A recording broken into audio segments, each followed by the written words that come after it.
Hey y'all, Snoop here, and today we're going to be doing a video on this. Well, not this, actually, the tumor. Well, okay, not quite a tumor, it's just an Intel NUC. It's just nested itself here behind this monitor. So before we begin, probably going to need to take this off, which is handy dandy mount. It's not actually that hard. Let's do that. Wait just one fat minute. This isn't a NUC at all! Well, I mean, not that it really matters, right? Small computer is small computer, so let's have a look at the other side. I stand corrected, so it is actually, despite my previous assumption, a Zotac ZBOX. Well, with this lovely piece of information, we know it should be able to run Discord perfectly fine. Or should I say cordless, because today we're going to be installing Alpine Linux. Mostly because my end goal here is to actually use this as a small NAS of sorts, because, you know, it's certainly not that big of a hard drive. And we don't really need that big of an operating system to power it, because it's just acting as a NAS. So yeah, this is going to be a very interesting operating system, mostly because this would be the first time I've used a command line only operating system other than Raspbian Lite. So yeah, let's get started, shall we? But before we start, what might be good practice is actually cleaning it out first, because the last time this thing's been on was like 2015. So, on the inside, oh, that's actually really not that bad. So in here, we have a lovely 250 gigabyte Samsung hard disk drive, 4 gigabytes of RAM, and a mystery processor that is stuck under this heat spreader, which, very interestingly, seems that they didn't give any, screws for taking it off. Probably means I have to go on the other side, which is covered by these very scary warranty void if removed stickers. But I don't think that'll matter, because this thing is like 10 years old at this point, so yeah, all this thing's got installed on it is a copy of Windows 10 Pro 1803. So we're not missing anything. This is practically ancient history. And now all we've got to do is, hopefully, the thought is upon taking these 4 screws out, the board will just sort of come out. So, again, hopefully. So despite what I was thinking, it turns out it does actually come up on the port side. Also, this powers the LED circly thing in the front, so that needs to become unplugged. These appear to be Wi-Fi antennas, which lead to the Wi-Fi card that it apparently has. And here are our heatsink screws. So this thing can finally have its first repasting in its whole life, probably.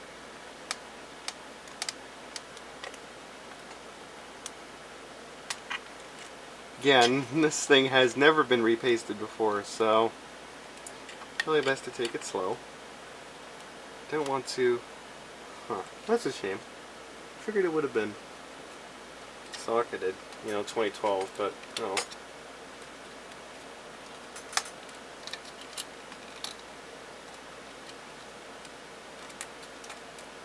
And it's off.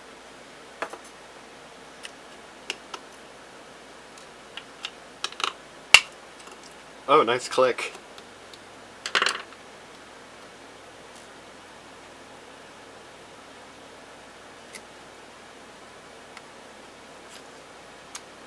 That's not even really that bad.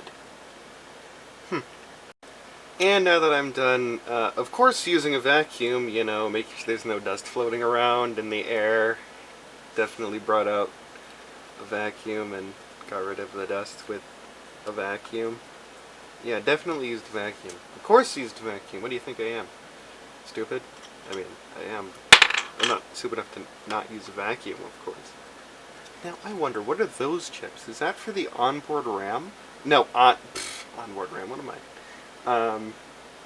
Is that for the onboard graphics? I bring you why you should repaste your computer often. You see, when it gets to the point where you need a spudger to chip it off, that means it needs to be replaced. This stuff is hard as rock. And there we go, paste applied. Don't ask how much I put on. This thing is a TDP of like 2 watts, so it doesn't matter anyway. So now I just gotta figure out how to get this thing, thermal paste, get this thing, or what was left of thermal paste anyway, get this thing back into the case.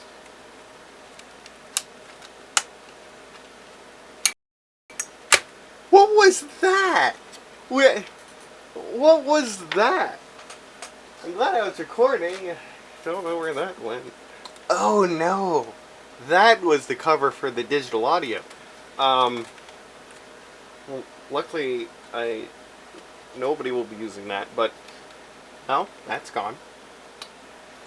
And now everything appears to be seated properly. Mostly. Fan's clean. Heatsink is clean, and I realized that even though the CPU isn't socketed, there does appear to be a socketed BIOS chip, which I'm not exactly sure about the reasoning behind that. I mean, it's easier to flash, I guess. If you mess it up, you can just get out. Yeah, I think I'm just going to go on a stricter diet of Raspberry Pi from now on.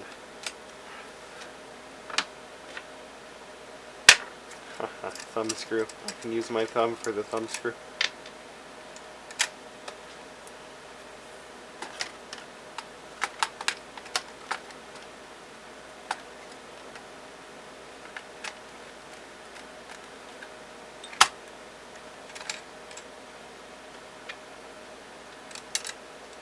Hard drive's in.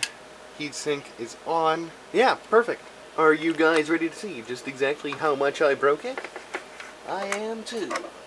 Plug in power. Power on. I said power on.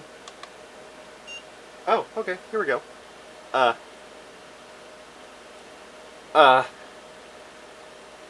Crap. I put the wrong hard drive back in. Oh no. Is this even gonna work?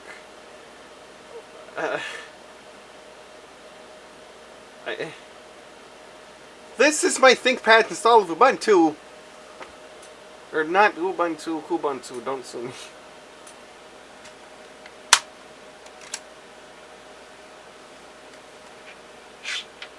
We went all the way over here.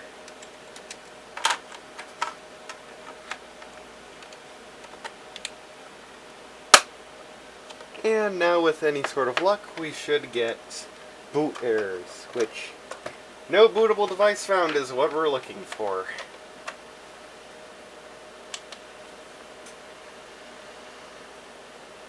Well, we've got a blinky cursor. I guess that's the best we're gonna get. So now it's time for Linux. So despite my better judgment, I decided to burn the image to an CD.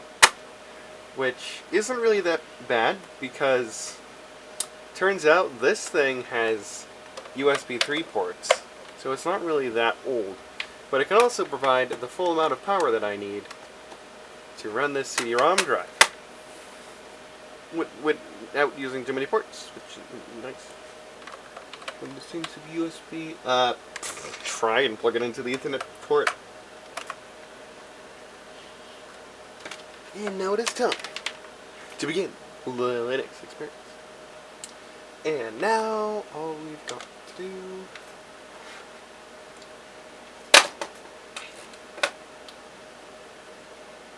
turn this on. Zotac ZBOX. Nice. Appear to have an issue. Wow, that was actually very quick. Okay. This is American Megatrends. It's been a while since I've used this BIOS. Nice. It is actually 05. 0521? 2021? I think. I know, it's been a while. PC health monitor. What did I do the CPU temps? 38C. 39C. Oh no. Yeah, I probably should fix that. So, okay, I'm gonna come over here to boot chipset I can change that in this. Alright, yeah. Boot settings configuration. Full screen logo disabled. Add-on ROM display mode. Boot up memlock. Wait for F1 affair. Quick boot disabled. So then, removable drives. Huh. Are we not detecting? No, instead the CD runner is going to have an aneurysm instead. Because what that means is it's not receiving enough power. Huh. I'm going to get a different cable. So since we're not receiving enough power, what I'm going to do is actually, instead of using this single cable, I have this thing, which I'm pretty sure came with it, that should give us more power. Aha! Now there we go.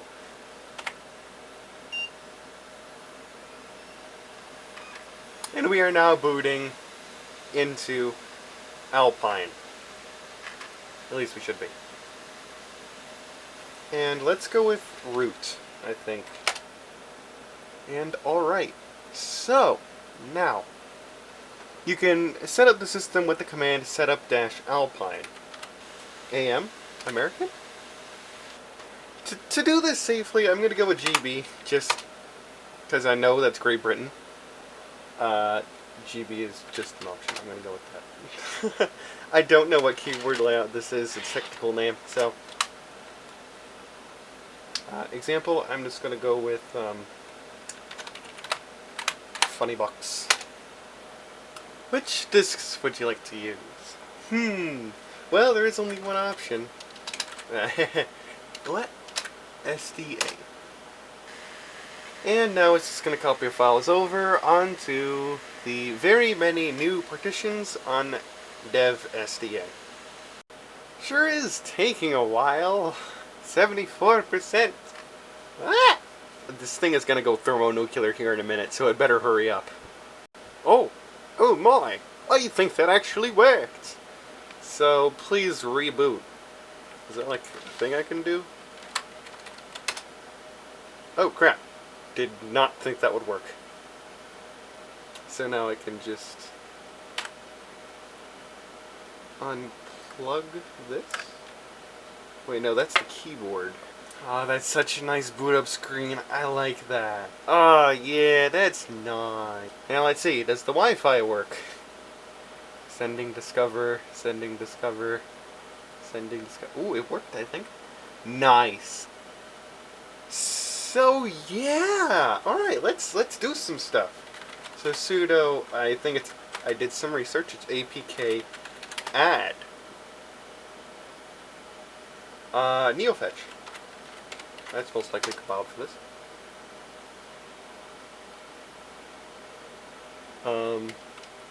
Sudo not found. Okay. Oh, it's because we're running as root. Yeah, that makes sense. Why are we still here? Just to suffer?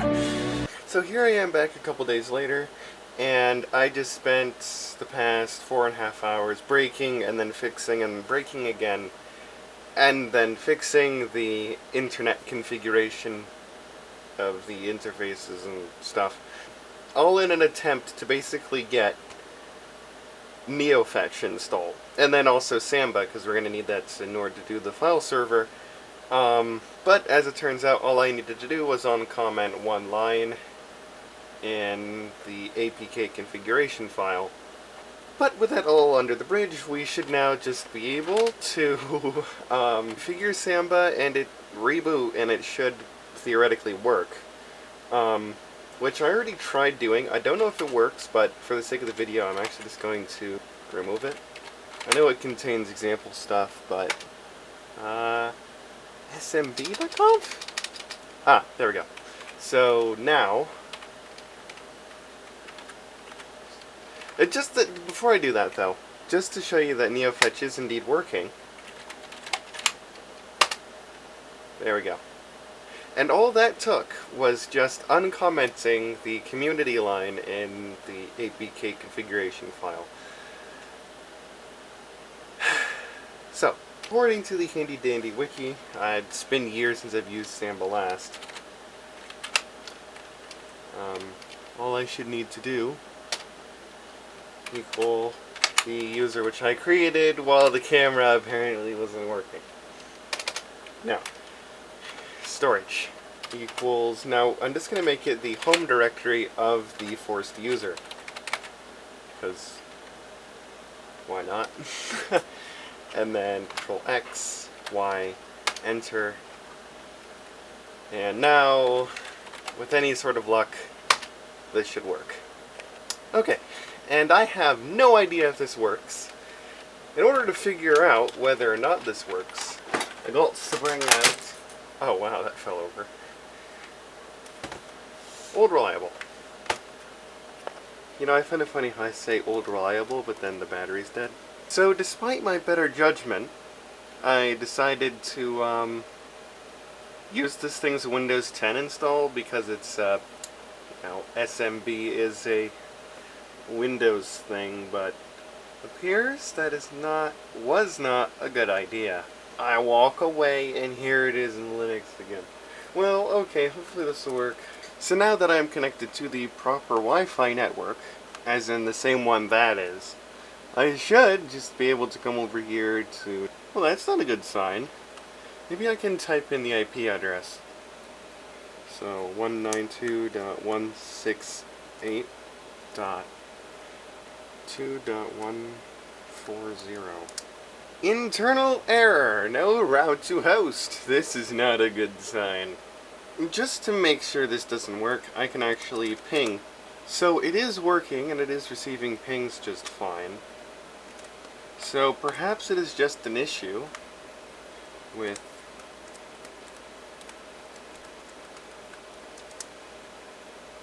Oh my goodness, it worked. Well, that was odd. Okay, well, let's see. Does this work?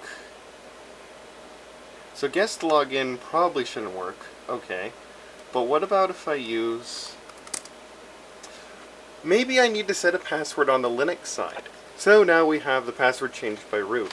So now, type in the password and make it 420.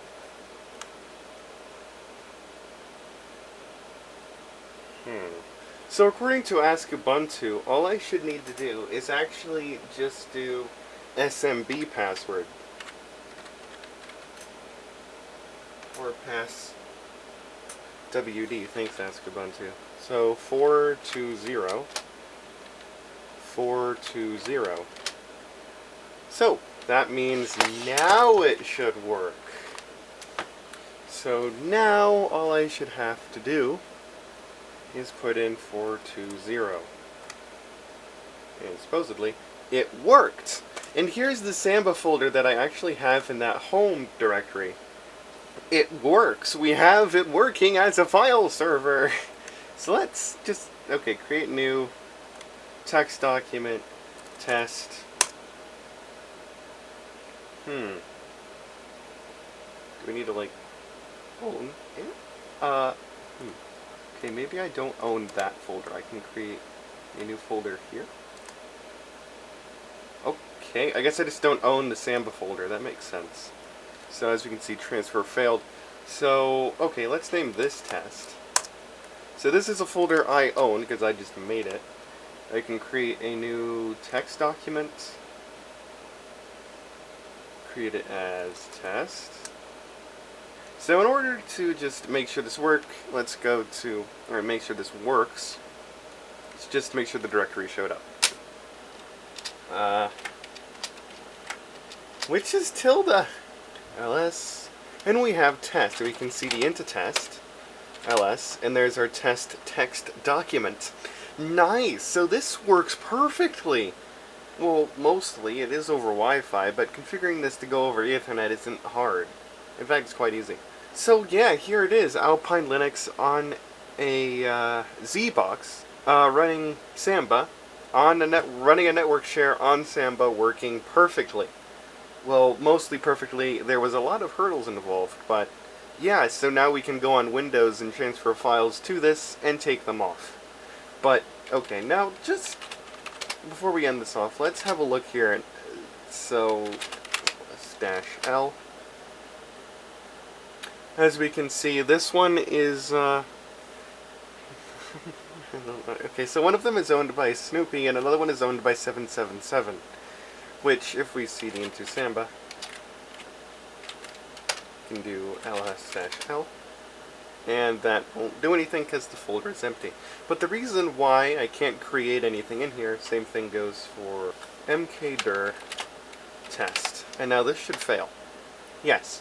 So that's why it failed over Samba as well, because this user lacks the permissions to edit this folder, which is how it's supposed to work.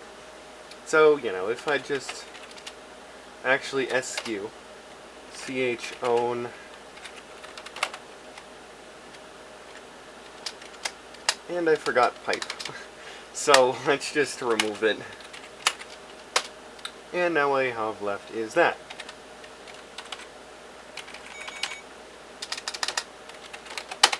So there we go. It works perfectly. And yeah, so thank you for watching, and I'll see you guys in the next one. If you want to see more Linux videos like this, let me know in the comments. And yeah, see you guys in the next one.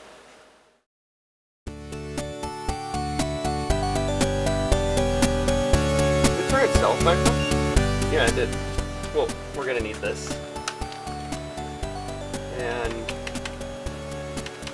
no, not that.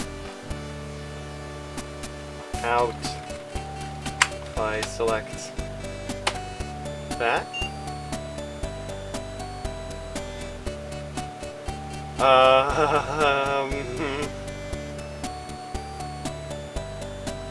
Yeah.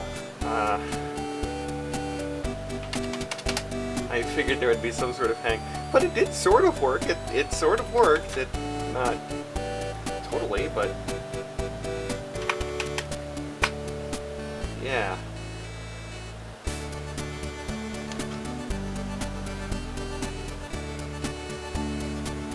Nice. Nice. Okay. Why does this SD card feel like it's about to catch on fire? I'm gonna turn this off now.